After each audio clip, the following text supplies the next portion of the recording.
Maçonaria. Trevas ou luz? Por todo o mundo civilizado, principalmente o mundo ocidental, há uma diversidade de limites. Vemos diversidade nos aspectos sociais, econômicos, culturais e étnicos. Mas escondido abaixo da superfície, longe dos olhos do observador casual e do meramente curioso, existe outra sociedade separada. Uma sociedade de segredos ditando seu próprio código. É o enorme mundo invisível da maçonaria. Eu sou o Mike Mendel. Pelos próximos minutos estaremos examinando crenças, ensinamentos e práticas da maçonaria. Estaremos falando com ex-maçons e analisando literatura maçônica real, para tentar adquirir uma visão objetiva desta ordem fraternal secreta. Esse estudo permite uma reflexão racional. O material examinado está em uso atual, e nosso ideal é levar à compreensão do que realmente a maçonaria é. A maçonaria se autodefine como um sistema de moralidade. A base da maçonaria, por onde todos os maçons têm que passar, é a Loja Azul. A Loja Azul inicia os 3 primeiros graus ou níveis da maçonaria. O aprendiz é o primeiro nível, o companheiro é o segundo nível e o mestre maçom é o terceiro nível. A maioria dos maçons nunca vão além do terceiro grau. Porém, se alguém escolher ir além da Loja Azul, existem 2 caminhos que podem ser tomados. Um é o rito de York e o outro é o rito escocês. A maioria dos maçons que decidem ir além da Loja Azul entram no rito escocês de maçonaria. O rito escocês tem 32 graus. O 32º pode conduzi-lo para o santuário, se assim ele escolher. O 33º grau que existe é altamente honorário. O autor Ian Taylor tem estudado as origens da maçonaria moderna. Para muitas pessoas, o próprio mundo da maçonaria invoca um senso de mistério, de sociedade secreta. Mas, de modo a descobrir o que eles realmente são, precisamos conhecer um pouco de história. Havia muitos pensadores humanistas em 1500 que viam a corrupção que havia na igreja daquela época. Eles concluíram que, para se verem livres daquela corrupção, teria que haver uma nova ordem mundial. Eles haviam lido A República de Pilatos, que em 1500 já era uma obra popular. E Pilatos era também um grande filósofo que viveu no 5º século antes de Cristo. E ele disse: se nós pudermos ter um grupo de homens sábios que fossem bem pagos para governar o povo, aí sim haveria corrupção. Um bom pensamento, um pensamento inocente. O nosso governo é corrupto. Entretanto, ainda existem pessoas muito boas hoje em dia. Esse tema estava em pauta para os pensadores humanistas de 1500. Para fazer isso, eles precisavam antes descobrir a ordem mundial já existente. Essa ordem mundial estava baseada sobre o poder do reinado de Deus, pelo rei e pela igreja. Mas para sugerir isso, seria uma heresia daqueles dias e eles teriam perdido suas cabeças literalmente. Então, eles tiveram que formar uma sociedade secreta. Agora, o maçom da época, esses eram do artesanato maçônico. Foram os homens que realmente construíram as catedrais daqueles dias. Eram homens hábeis e isso foi uma das primeiras formas de união dos trabalhadores. Eles queriam manter para si seus segredos e suas habilidades. Haviam boas razões para isso, e então os pensadores humanistas se infiltraram dentro das lojas de artesanato maçônico, e então eles se tornaram os maçons especulativos. Eles eram chamados especulativos pelos maçons artesanais, porque eles não saberiam diferenciar um esquadro de um compasso. Eles eram apenas os humanistas, os idealistas, os acadêmicos. Então existem dentro das lojas maçônicas 2 tipos de maçons. O maçom artesanal, que é o maçom genuíno, que cortava pedra e etc, etc. E também tem o maçom especulativo, e é este o pensador humanista. Este é aquele que pretende reconstruir a nova ordem mundial. O autor e conferencista Ron Carlson dedicou 3 anos estudando profundamente o tema maçonaria. A maçonaria moderna realmente começou no ano de 1717, na Inglaterra.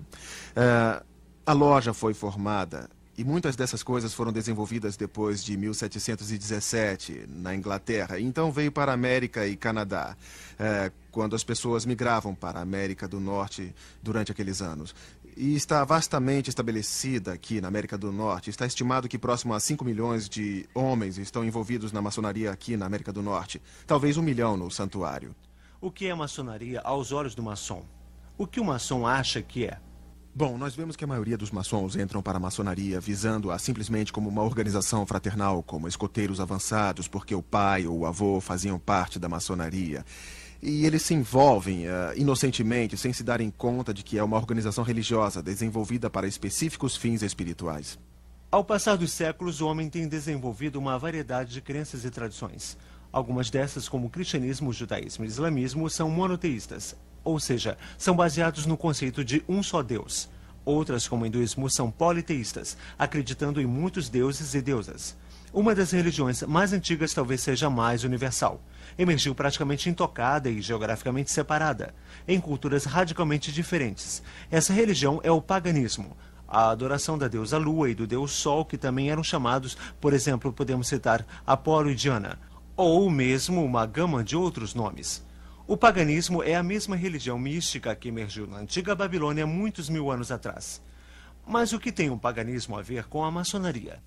O ritual da teologia da maçonaria realmente originou do paganismo egípcio. E a razão para isso é que, como podemos ver, em 1717, os rituais de teologia foram reunidos e formalizados e criaram uma grande loja na Inglaterra. A razão era que já havia, naquela época, um grande número de lojas na Inglaterra e em toda a Europa. E naquele tempo todos tinham práticas um pouco diferentes. Essas práticas vieram das origens de maçom especulativo, que obviamente era o ecrucionismo. E seus membros acreditavam nas tradições egípcias. E como podemos ver, dentro da maçonaria encontramos Osíris, Adonis e Ísis, que são mencionados frequentemente. Então é claro que esses são os símbolos pagãos. Um dos rituais usados em algumas das lojas antes de 1717 e um pouco depois também era o ritual de iniciação com o sangue. Neste momento, o dedo mínimo era cortado e o sangue era derramado, e este era o novo membro fazendo uma aliança de sangue com a organização. O que acontece é que quando o maçom se une à loja, ele primeiro entra no que é chamado de loja azul. E a primeira coisa que ele é obrigado a passar é pela cerimônia de iniciação, chamada de nível de aprendiz. E nesta cerimônia de iniciação, parte da sua roupa será tirada e uma venda será colocada sobre seus olhos e uma corda em seu pescoço. E ele vai ser trazido para a porta da loja maçônica. Ali uma pessoa se aproxima dele e o conduz até lá dentro. E ali ele vai se achegar ao altar. E o mesmo maçom vai ficar atrás do altar e, depois do altar, fica um homem chamado Venerável Mestre.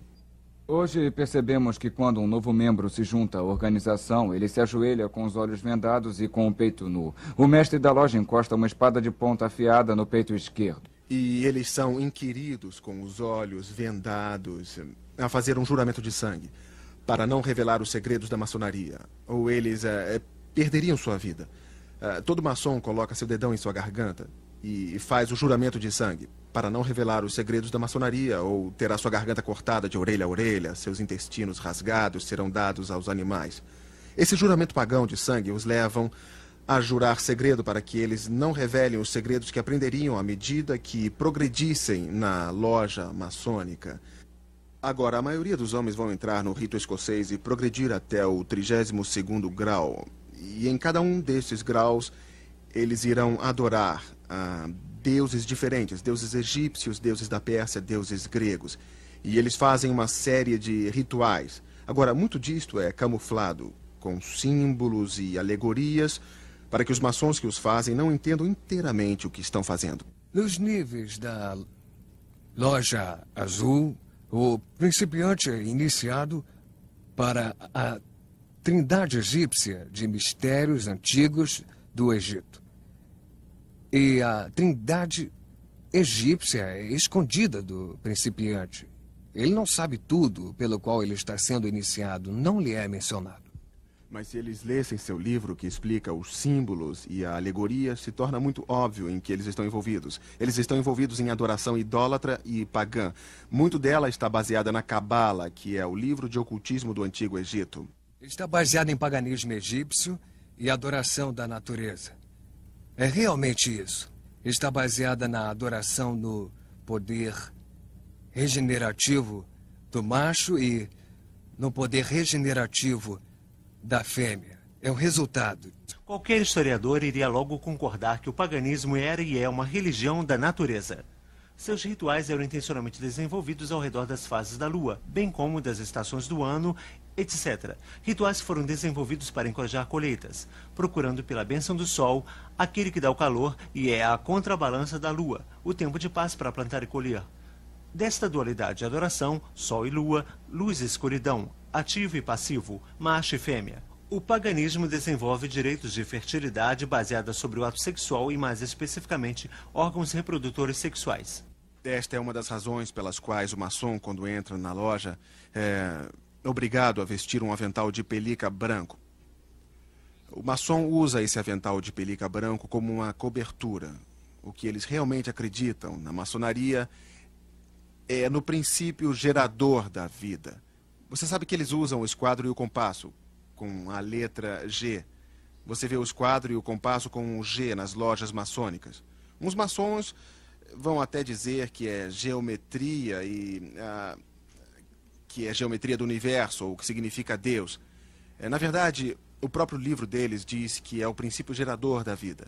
Que o compasso, não o esquadro, representa o feminino e o compasso descendo sobre ele representa o macho que está fertilizando a fêmea. Este é o princípio gerador, o órgão masculino é o que traz a imortalidade na vida. Veja só, quando eles falam de imortalidade, eles estão falando sobre a recriação da vida através do ato sexual. E isso é o que eles estão cobrindo com o avental de pelica branco, e é por isso que a mulher nunca pode ser maçom. Ela não tem o princípio gerador da vida, por isso eles orgulhosamente usam em sua lapela o esquadro, o compasso e a letra G.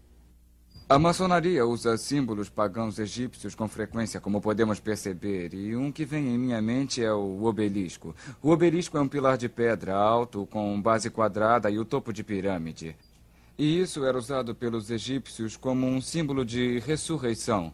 A ideia era um símbolo fálico faraônico, ficava erguido e ereto como um símbolo de procriação, onde a pessoa era ressuscitada através de seus descendentes. Esse era o seu argumento. Bem, a mesma coisa se explica hoje. Por exemplo, onde há um maçom enterrado, com frequência há um obelisco usado para marcar o túmulo. O Sr. John A. Macdonald, primeiro-ministro do Canadá, e George, o primeiro presidente dos Estados Unidos. Ambos tinham obeliscos em seus túmulos. Algumas vezes o obelisco tem o esquadro e o compasso para indicar com toda a firmeza de onde eles estão vindo. E é verdade mesmo? Parece incrível que maçonaria, esse sistema de moralidade, possa ser realmente paganismo, possivelmente bem disfarçado. O ponto dentro do círculo é um dos símbolos mais eminentes. O grão-mestre Albert Pike ensina em O Simbolismo da Maçonaria, página 353. O ponto dentro do círculo é derivado da adoração ao Sol, que é, na realidade, de origem fálica. É um símbolo do universo, Sol sendo representado pelo ponto, enquanto o círculo é o universo. Meek afirma mais a fundo em seu manual da loja, página 56. O fálico era a imaginação do órgão gerador masculino. Era representado geralmente por uma coluna, que na sua base era rodeada por um círculo. O ponto dentro do círculo foi intencionado pelos antigos como uma espécie de poder fálico da natureza, o qual eles adoravam sob a forma única do ativo ou o princípio macho, mas do passivo ou o princípio da fêmea. O paganismo reconhecia e adorava esses poderes como a força criativa na natureza. Albert Pike era Gran comandante do rito escocês em 1800. Do seu livro Morais e Dogmas, o Sol e a Lua representam dois grandes princípios ou geração, o ativo e o passivo, o macho e a fêmea. Ambos brilham sua luz sobre seus descendentes, a estrela brilhante ou Horus. Essas autoridades maçônicas concordavam que o simbolismo da maçonaria era ocultista e era derivado do paganismo. Os rituais ocultistas e o simbolismo que são centrais na maçonaria foram tremendamente significantes para mim. Pessoalmente, eu estive profundamente envolvido por muitos anos com bruxaria. A bruxaria é a religião do paganismo e a adoração do deus Sol e da deusa Lua em várias formas. Eu estive envolvido no ocultismo por 12 anos. Steve Warren nos fala de sua experiência. Quero dizer, eu estava constantemente todos os dias lendo, pesquisando, como também praticando artes como adivinhação, entrando em contato com os mortos através de médiuns, cartas de tarô, bola de cristal. E tudo que pode ser considerado ocultismo, eu estava envolvido. O simbolismo na própria bruxaria é muito grande. Muitos dos implementos usados têm significação em termos de elementos naturais, como Van representando o ar, Azor representando o fogo, Akalis a água ou o pentagrama representando a terra. Esses seriam agrupados de várias maneiras para se tirar maior vantagem das forças espirituais que estão atuando por um tempo determinado. E era altamente ritualística, com mantos, e com desenhos ou círculos mágicos, com a invocação de deuses e para atender aos praticantes. E também, quase tudo que se fazia, mesmo que não fosse um ritual formal, sempre tinha algo a ver com um ritual. Mesmo que fosse rogar uma praga, sempre acendíamos velas, trazíamos os elementos e montávamos o altar. Alguns dos paralelos entre maçonaria e a bruxaria mostram que as similaridades não são possíveis sem que sejam coincidência. Similaridades em rituais, trabalhos e simbolismos que são tão parecidos que fica claro sugerir uma origem totalmente comum. Para examinar essa possibilidade, falei com um número grande de ex-maçons e comparei a iniciação da Loja Azul com a iniciação dos ex-bruxos. Na iniciação da maçonaria, éramos recomendados por outro maçom. Para se juntar à seita, primeiro tínhamos que ser selecionados. Nós tínhamos que ser recomendados por alguém que já estivesse na bruxaria. Quando fui iniciado, meus olhos foram vendados. Me puseram uma corda e no peito me encostaram a ponta de uma espada. Na bruxaria nós éramos iniciados através de um tipo de ritual, de cerimônia de iniciação, onde o candidato era conduzido com uma corda e com os olhos vendados até chegar à borda de um círculo mágico. E a corda estava no meu pescoço e fui conduzido adiante. E na frente, no outro lado do prédio, ficava o venerável mestre. Me ajoelhei diante dele, como se ele fosse um deus.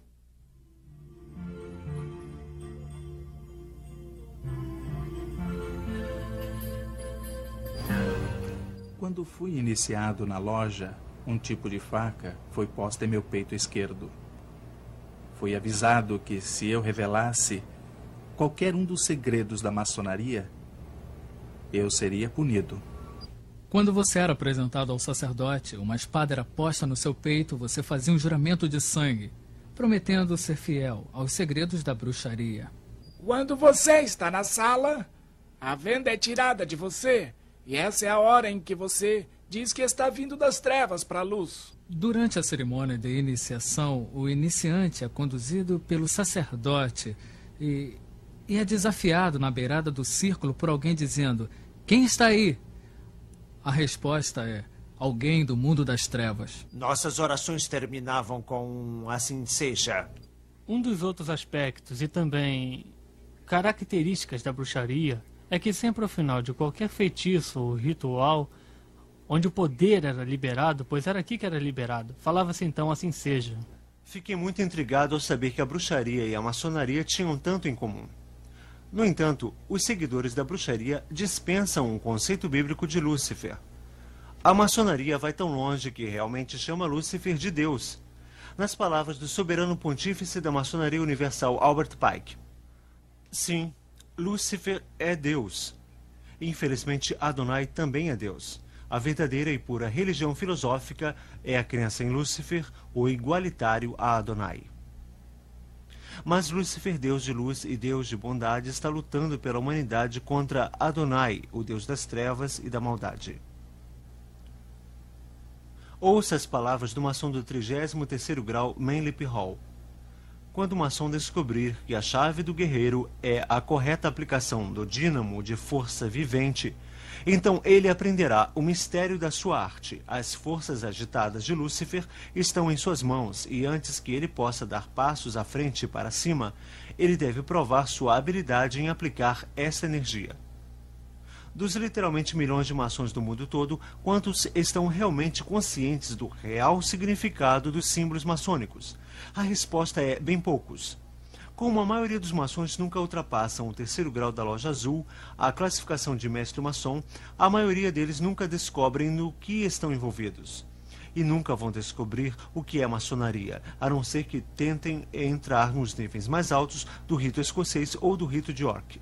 De fato, eles não são só ignorantes, são deliberadamente enganados por seus superiores na loja. Assim falou a própria autoridade Albert Pike. Os níveis azuis não são mais do que a parte de fora do templo. Parte dos símbolos são expostos ali para os iniciantes. É intencional que eles não os entendam, mas é intencional que eles pensem que os entenderam. Quando muitos maçons passam pelos primeiros 3 graus, tornam-se mestres maçons e param por aí, pensando que é somente uma organização fraternal. E eles não percebem que seus líderes têm conscientemente mentido e os enganado porque eles não querem que se entenda os verdadeiros ensinamentos da maçonaria. Eu comecei com boas intenções, achando que estava entrando numa fraternidade de fato muito interessada em ajudar pessoas.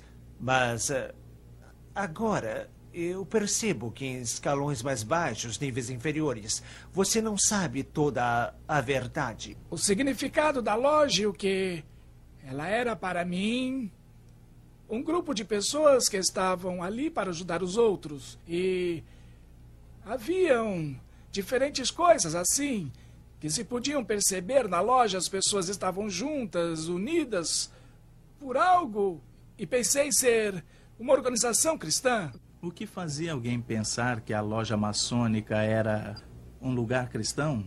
Era o fato que encontrei pessoas que eram membros da mesma igreja a que eu pertencia, a Igreja Presbiteriana do Canadá, como membros da loja, membros em posições importantes na loja. E acontecia que essas pessoas, dentro dos rituais, usavam citações das Escrituras. Então, isso me fez pensar que eu estava certo. Eles pensam que estão ingressando, na verdade, numa organização cristã. Isso porque, na verdade, os 3 graus da loja azul são validados no espelho cristão. Jesus Cristo é o centro da fé cristã. E, de fato, sem ele não há cristianismo. Isto é porque Jesus declarou ser Deus encarnado e, como tal, não pode ser separado de seus ensinamentos. Ele não ensinou um sistema de moralidade para levar alguém a Deus. Ao contrário, ele disse ser o caminho ao Pai. Na maçonaria, qual é o ensinamento oficial sobre o Messias? Ouça de novo o soberano pontífice do rito escocês, Albert Pike. Ela reverencia todos os grandes reformadores. Ela vê em Moisés o doador da lei dos judeus, em Confúcio, Zoroastro, Jesus de Nazaré e no árabe iconoclasta grandes mestres de moralidade e eminentes reformadores, e nada mais. Em outras palavras, Jesus foi reduzido a um grande reformador. Nem um pouco diferente de Confúcio ou Zoroastro, mas a Bíblia diz claramente em Atos capítulo 4: em nenhum outro há salvação, porque também debaixo do céu nenhum outro nome há dado entre os homens pelo qual devemos ser salvos. A essência do cristianismo é que o homem é incapaz de salvar a si mesmo. Por esta razão, Deus mandou seu único filho para fazer expiação por nós, morrendo em uma cruz. Isso é tão diferente da forma de ensinar de Mendenhall em seu livro Chaves Perdidas da Maçonaria. O verdadeiro maçom não é preso a uma crença. Ele percebe com iluminação divina de sua loja que, como maçom, sua religião deve ser universal.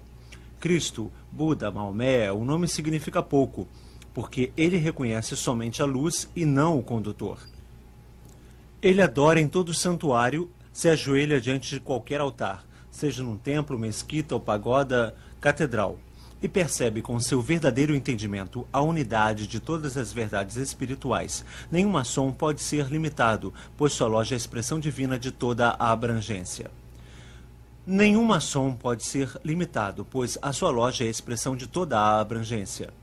Uma afirmação interessante, já que na Bíblia Jesus Cristo diz: entrai pela porta estreita, porque larga é a porta, e espaçoso é o caminho que conduz à perdição, e muitos são os que entram por ela, e porque estreita é a porta, apertado o caminho que leva à vida, e poucos há que a encontrem.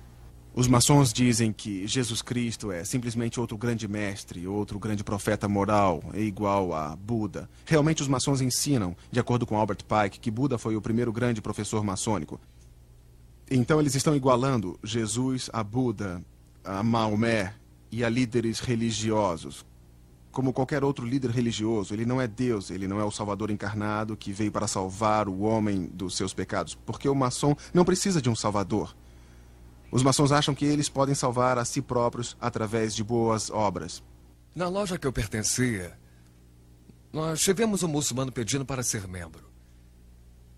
E os membros da minha loja não tinham como iniciá-lo porque sabiam que não poderiam iniciá-lo com a Bíblia Sagrada. Então, eles mandaram uma carta para a grande loja de Alberta, Canadá, pedindo instrução. E a carta voltou afirmando que deveríamos colocar o Alcorão com o esquadro e o compasso ao lado da Bíblia, com o esquadro e o compasso sobre o altar e iniciá-lo com todas as honras. O cristão acredita na Bíblia, no fato de que Deus existe na Trindade, as três pessoas que são o Pai, o Filho e o Espírito Santo. Mas o que a maioria das pessoas não sabem, inclusive os maçons, é que o Deus da maçonaria, o grande arquiteto do universo, também é uma trindade. Em ambos os ritos, tanto o escocês quanto o York, você descobre que os maçons estão em uma jornada procurando o nome perdido de Deus. Parte da sua religião é a crença que o nome secreto de Deus foi perdido. E eles contam toda uma história da construção do Templo de Salomão e o arquiteto Hiram Abif, que quando construíram o templo, perdeu o nome sagrado de Deus. Então eles dizem que o maçom está nessa procura para reaver o nome de Deus. E somente quando chega-se ao grau do Real Arco, finalmente é dito qual o nome sagrado de Deus e que só os maçons é que sabem. E eles se orgulham que só eles são os guardiões do nome secreto de Deus. E este nome só pode ser sussurrado entre os maçons por 3 maçons de cada vez, cada um falando uma sílaba. O nome é Jabulon, que é a combinação de 3 palavras: Jeová, Baal e Osíris, o deus egípcio. Yah-Bel-On. Yah-Bel-On. E o que o maçom está adorando na loja maçônica é um deus de 3 cabeças feito de Jeová, Baal, que foi o deus da fertilidade de Baalbac, no Líbano, e Osíris, deus sol egípcio, representado pelo símbolo fálico, que é a adoração sexual do Egito. E desta combinação sai um monstro de 3 cabeças, e dizem que esse é o deus maçônico. A salvação para o cristão está baseada inteiramente no sacrifício do Senhor Jesus Cristo na cruz. A Bíblia diz que todos pecaram e estão afastados da glória de Deus. E que não importa o quanto nos esforcemos para sermos bons, jamais alcançaremos o alvo de sermos santos como Deus. Mas Deus dá o presente gratuito da vida eterna para aqueles que acreditam em Jesus Cristo e permitem que Ele pague pelos seus pecados na cruz. Nas palavras de João 3,16... Porque Deus amou o mundo de tal maneira que deu o seu único Filho, para que todo aquele que nele crê não pereça, mas tenha a vida eterna. A salvação para o maçom é algo totalmente diferente. Os maçons estão contando com suas boas obras, algo que a Bíblia diz que não pode salvá-los de fato. O monitor maçônico ensina que Deus, o olho que tudo vê, vai recompensar o homem de acordo com suas obras. O olho que tudo vê penetra nas profundezas do recesso no coração humano e vai nos recompensar de acordo com nossos méritos. No 19º grau do rito escocês é dito ao maçom: o maçom que tem dado prova de sua afeição aos estatutos e regras desta ordem, no final o fará merecedor de entrar na Jerusalém celestial, o céu. O 28º grau do rito escocês afirma: o verdadeiro maçom ergue-se por degraus até alcançar o céu. Os maçons acreditam que eles podem merecer a salvação e que eles podem subir uma escada até Deus, a quem eles chamam de grande arquiteto do universo, e que um dia eles vão ficar diante de Deus e Deus irá levá-los ao céu. Não por causa de Jesus Cristo, não, mas porque eles foram bons maçons e fizeram boas obras. Um dia eu estava conversando com o pontífice do santuário em Minneapolis, de onde eu sou. Ele me ligou um dia. Ele tinha ouvido a minha fita sobre maçonaria. Como é que você ousa dizer que a maçonaria não é cristã? Ele disse: eu sou um diácono na minha igreja. Ele disse: eu sou um bom cristão. Eu sou o chefe do meu santuário. Como é que você pode dizer que eu não sou cristão? Aí eu parei e lhe fiz uma pergunta. Bom, senhor, se você morresse agora e ficasse diante de Deus esta noite, e ele te perguntasse por que ele deveria deixá-lo entrar no céu, eu disse, o que você responderia? Eu nunca vou esquecer, houve um silêncio por mais ou menos 10 ou 15 segundos, então ele me respondeu, bom, eu acho que responderia que fui um bom maçom. Se os maçons estão esperando que suas lojas os salvem, sua confiança está no lugar errado, assim como os que têm sua esperança em um cargo na igreja ao invés de Cristo. Seria como depender de uma associação esportiva ou de um country club se as obras pudessem nos salvar. Eu estava pregando no Texas, no sul do Texas, numa grande igreja, onde os maçons de lá, muitos deles faziam parte da liderança. E eles viram a minha fita na manhã que eu fui pregar e eles falaram, nós não sabemos por que estamos deixando você pregar. Você está criticando a maçonaria. E a maior parte da liderança era maçônica, os professores da escola dominical eram maçons. De fato, um dos líderes era o venerável mestre de sua loja na cidade e o outro era o soberano pontífice do santuário. E eles vieram a mim depois do culto e eu disse, bom, vocês têm os livros, procurem em seus próprios livros dentro do contexto tudo o que eu falei. Eu dei a eles os capítulos, os números das páginas. Eles ficaram até 4 da manhã daquele domingo vendo todos os documentos em suas próprias bibliotecas maçônicas. Eles voltaram na segunda de manhã e disseram, nós queremos que você saiba, Ron, que todos nós resignamos da loja a noite passada. E nós estamos vendo isso acontecer por todo o país, quando os maçons tirarem o embrulho e examinarem o conteúdo do que estão envolvidos e eles vão descobrir que estão mesmo numa seita não cristã, pagã e idólatra e que nenhum cristão deve fazer parte. Neste vídeo, tentamos ser objetivos. Nós não temos nada contra a organização maçônica nem com o indivíduo maçom. Não existe nenhuma dúvida que grande quantidade de bondade tem sido feita em nome da maçonaria e que a moral de alguns, se não de muitos maçons, é de nível muito alto. Mas isso, infelizmente, não é a questão. A questão real aqui é a religião pagã que tem mais em comum com a bruxaria do que com o cristianismo. Chega a hora em que você diz que veio das trevas para a luz. O seu Deus não é o Deus da Bíblia. É o Deus Jabulon, um composto de Jeová, Baal, o Deus da fertilidade, Osíris, o Deus Sol egípcio de adoração fálica.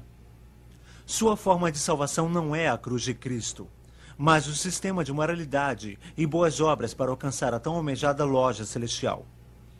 E para o maçom, Jesus Cristo não é o sem pecados Filho de Deus, mas é rebaixado à posição de um simples reformador, que não é diferente de Buda, Confúcio ou Maomé. É aqui que levantamos a questão com a maçonaria. O mesmo Jesus que afirmou ser Deus em carne humana, afirmou ser o único caminho ao Pai. Também disse que não podemos servir a dois senhores. Se você é maçom, você tem que tomar decisão. Você não pode ser um cristão e permanecer na loja maçônica. Ou você deixa seus pecados serem levados à cruz de Jesus, ou então tente pagar por eles em um sistema de moralidade e boas obras. Há versículos na Bíblia que afirmam que devemos sair das trevas. E diz também que as trevas não têm contato com a luz. E também o livro de Provérbios afirma que existe um caminho que parece reto ao homem, mas conduz à morte. Então, o meu conselho para as pessoas é que se afastem de tudo isso.